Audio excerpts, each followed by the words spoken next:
Sami from Pakistan. Assalamu alaikum, Sheikh. Salamullah. Sheikh, my question is, what's the ruling regarding giving Azaan in the year of a newborn? I checked in a couple of places. In books from Dar es Salaam, it says you should give. On Islamic Q&A, it says you should give. But one sheikh from Medina University, he told me that this is based on Da'if Hadith, and it's better not to give Azaan. Can you please share your opinion on this? I will, inshallah, akhi. I will. Okay. Any more questions? No. Okay. Brother Sami from Pakistan is asking about the issue of giving the Azaan in the right ear of a newborn.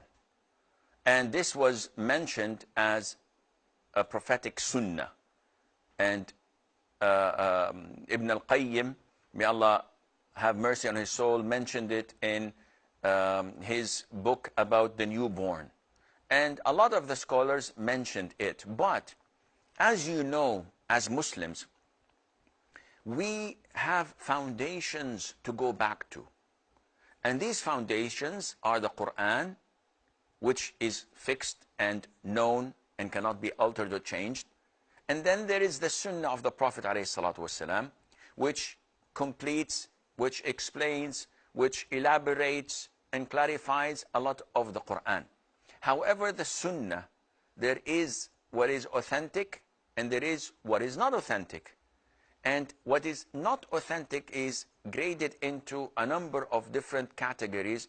Among them is the fabricated, al-mawdu', or that is a blatant lie, al-makdhub, or that it is not at all related to reality, such as al-batil. There is da'if jiddan, very weak. There is da'if, weak. And this is an issue of ijtihad among scholars of hadith.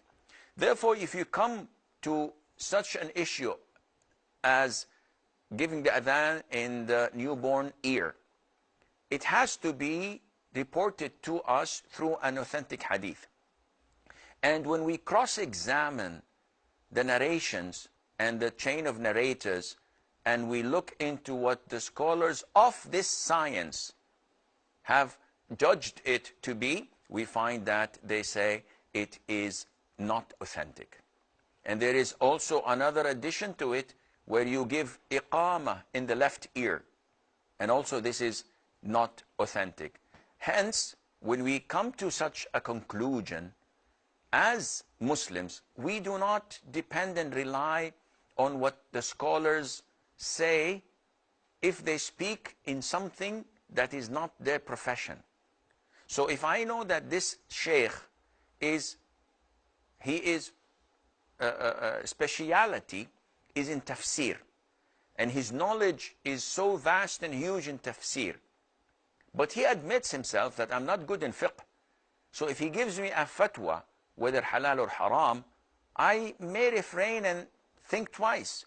And if he grades a hadith to be authentic or not authentic, I also may think twice before accepting his verdict.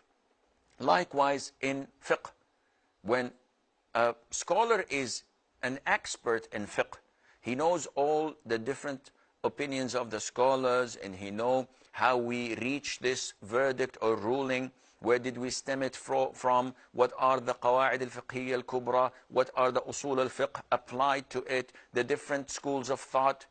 MashaAllah, he is excellent. However, when it comes to the tafsir of ayah, he may not have that knowledge. So I may refrain in learning from him in tafsir. Or when it comes to grading a hadith, whether it's authentic or not, as we have here in this issue, then I also may refrain from that. So when we go to the scholars of hadith, the specialists in this science, they tell us that the hadith is not authentic, and this is the correct opinion. That this is not a sunnah, you should not do it, and our religion is based on authentic hadiths. So there's no need to say that it's not harmful to do it. Yes, it is not harmful to do it, but if it were a part of our religion, it would have been backed by an authentic hadith, and it is not, and Allah knows best. Hiba from Qatar.